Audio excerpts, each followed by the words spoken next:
Brighton equaliser must have been disallowed. Here's Tonali. Oh, it's in!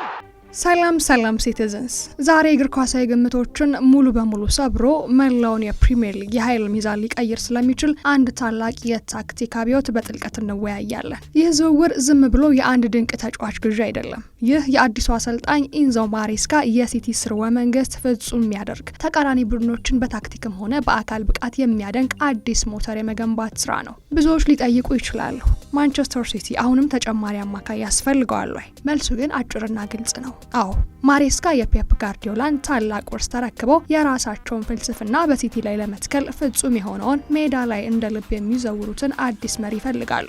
ያ መሪ ደግሞ ሳንድሮ ቶናሊ ነው። ቪዲዮን ላይክ በማድረግ ጀምሩ።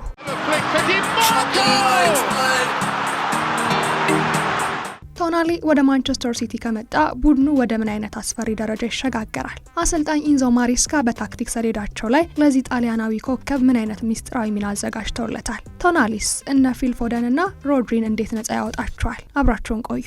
ሳንድሮ ቶናሊ ማን ነው? የዘመናዊ አማካይ ማንነት።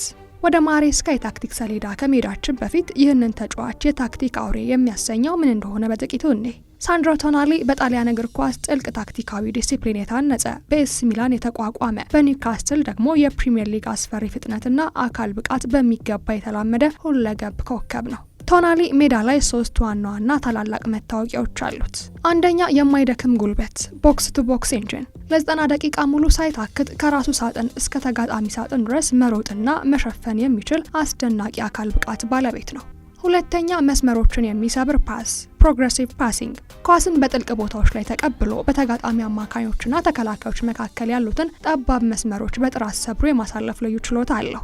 ሶስተኛ፣ የመከላከል ንቃት፣ ዲፌንሲቭ አዌርነስ። ተጋጣሚዎች መልሶ ማጥቃት ከመጀመራቸው በፊት የኳስ መስመሮችን ቀድሞ በማንበብና በአስደናቂ ጥንካሬ ኳሶችን በመንጠቅ ረገድ በዓለም ላይ ካሉ ምርጦች ተርታ ይሰለፋል።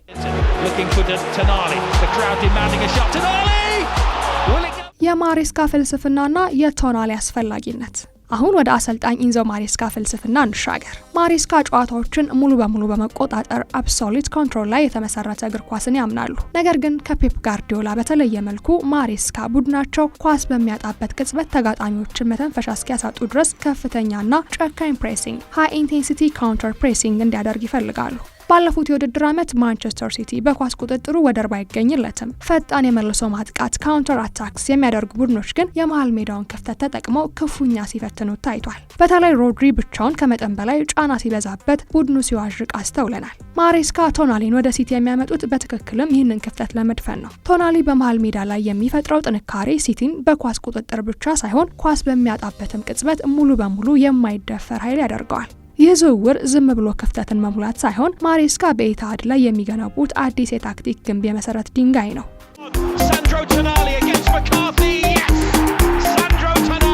የሮድሪና የቶናሊ አስፈሪ ጥምረት። አሁን ሁላችሁም ወደምትፈልጉት ታላቁ የታክቲክ ሰሌዳ እንሂድ። ማሬስካ ቡድናቸውን ይዘው ወደ ሜዳ ሲገቡ በብዛት የሚጠቀሙት አዲሱን የ3-2-4-1 ወይም የ2-3-5 ተለዋዋጭ አሰላለፍ ነው። ቶናሊ ወደ ሲቲ ሲመጣ ማሬስካ በፕሪሚየር ሊጉ ላይ ብቻ ሳይሆን በዓለም እግር ኳስ ላይ አስፈሪና የማይሰበር ደብል ፒቮት ጥምረት ይፈጥራሉ። ሳንድሮ ቶናሊና ሮድሪ ጎን ለጎን። ይህ ጥምረት ሜዳ ላይ 2 ታላላቅ የታክቲክ ጥቅሞችን ይሰጣል። አንደኛ፣ የማይደፈረው የብረት ግንብ ዘ ሺልድ። ሮድሪ ብቻውን የመሃል ሜዳውን ጫናና ሸክም የሚሸከምበት ዘመን ያበቃል። ሮድሪ ጨዋታውን በጥልቅ ቦታ ሆኖ ከኋላ ሲያሰራጭ፣ ቶናሊ ደግሞ የአካል ብቃቱና ፍጥነቱን ተጠቅሞ ወደፊት በመሄድ ተጋጣሚ ላይ ቀጥተኛ ጫና ይፈጥራል። ኳስ ይነጥቃል፣ መስመሮችን ሰብሮም ይወጣል። ይህ ማለት ሲቲ በመሃል ሜዳው ላይ 2 የዓለማችን ምርጥ የመከላከልና የማጥቃት ብቃት ያላቸው ተጫዋቾች በአንድ ላይ ያገኛል ማለት ነው። ሁለተኛ፣ የመሃል ሜዳ ሳጥን ዘ ቦክስ ሚድፊልድ። በማሬስካ ስልት ሲቲ ወደ ማጥቃት ሲሸጋገር 2ቱ የመሃል አማካዮች ሮድሪና ቶናሊ ከበስተጀርባ ይቆማሉ። 2ቱ አጥቂ አማካዮች ደግሞ ከፊት ይጫወታሉ። ይህ አቀማመጥ የመሃል ሜዳ ሳጥን ቦክስ ሚድፊልድ ይባላል። ቶናሊ በዚህ ሳጥን የታችኛው ክፍል ላይ ሲቀመጥ ሲቲ በመሃል ሜዳ ቁጥጥር ረገድ ፍጹም ብልጫ እንዲኖረው ያደርጋል። ተጋጣሚ ቡድኖች በመሃል በኩል አልፈው የሲቲን ተከላካዮች ማግኘት ከባድ ህልም ይሆንባቸዋል። ቶናሊ ሌሎቹን የሲቲ ኮከቦች እንዴት ነጻ ያወጣቸዋል? የቶናሊ ወደ ሲቲ መምጣት ጥቅሙ ለእርሱ ብቻ አይደለም። በቡድኑ ውስጥ ያሉትን የሌሎች ታላላቅ ተጫዋቾችን ሙሉ አቅም በከፍተኛ ደረጃ ያሳድገዋል። እስቲ እንዴት እንደሆነ አንድ በአንድ እናያቸው። ፊል ፎደንና የማጥቃት ነጻነት።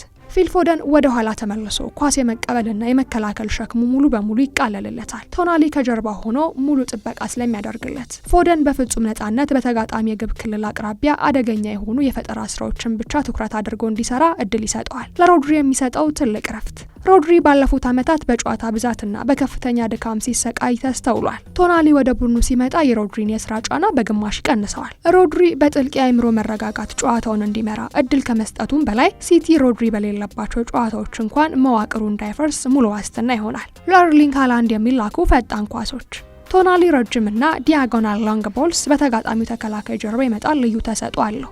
ይህ ደግሞ ለፈጣኑና ጉልበተኛው አጥቂ ኤርሊንግ ሃላንድ ፍጹም ሲሳይ ነው። ሲቲዎች ኳስ በያዙበት ቅጽበት ቶናሊ ሳያዘገይ የሚልካቸው ቀጥተኛ ኳሶች የሃላንድን የጎል ማግባት ብቃት በእጥፍ ይጨምሮታል። በአጠቃላይ ሳንድሮ ቶናሊ በአሰልጣኝ ኢንዞ ማሬስካ ስር ወደ ማንቸስተር ሲቲ ቢመጣ ሲቲ ከመቼውም ጊዜ በላይ ተለዋዋጭ፣ ፈጣንና በአካል ብቃት እጅግ ጠንካራ ቡድን መሆኑ አይቀሬ ነው። የፔፕ ጋርዲዮላ ውብ የእግር ኳስ ቁጥጥር ፍልስፍና ከማሬስካ ቀጥተኛና ጨካኝ የታክቲክ ዲሲፕሊን ጋር ፍጹም ተዋህዶ አዲስ አስፈሪ ሲቲን ይገነባል። ቶናሊ የቡድኑ አዲስ የኃይል ማመንጫ፣ የሮድሪ ታማኝ አጋርና የሲቲ የፊት መስመር ተጫዋቾች በነጻነት እንዲያጠቁ የሚያደርገው ሚስጥራዊ ጋሻ ይሆናል። ማሬስካ ይህንን ዝውውር ማሳካት ከቻሉ በኢታድ ስታዲየም ሌላ አዲስ የማይደፈርና ለዓመታት የፕሪሚየር ሊጉን ክብር የሚያስጠብቅ ታላቅ ስብስብ መገንባታቸው አይቀሬ ነው። እናንተስ የቻናላችን ቤተሰቦች ምን ታስባላችሁ? ሳንድሮ ቶናሊ በማሬስካ ስር ወደ ሲቲ ቢመጣ የሮድሪና የቶናሊ ጥምረት በሊጉ ምርጡ ይሆናል? ቶናሊስ የሲቲን የመሃል ሜዳ ክፍተት ሙሉ በሙሉ ይደፍነዋል ብላችሁ ታምናላችሁ? አስተያየታችሁን አሁኑኑ በኮሜንት መስጫው ላይ ጻፉልን። ቪዲዮን ከወደዳችሁት ላይክ ማድረጋችሁን እንዳትረሱ። እንደዚህ አይነት ጥልቅ የታክቲክ ትንተናዎችና ሰበር የስፖርት መረጃዎች በየቀኑ ለማግኘት ደግሞ ቻናላችንን አሁኑኑ ሰብስክራይብ በማድረግ የቤተሰባችን አባል ይሁኑ። ስለተመለከታችሁን ከልብ እናመሰግናለን። በሌላ ድንቅ ቪዲዮ እስከምንገናኝ ድረስ ቻው።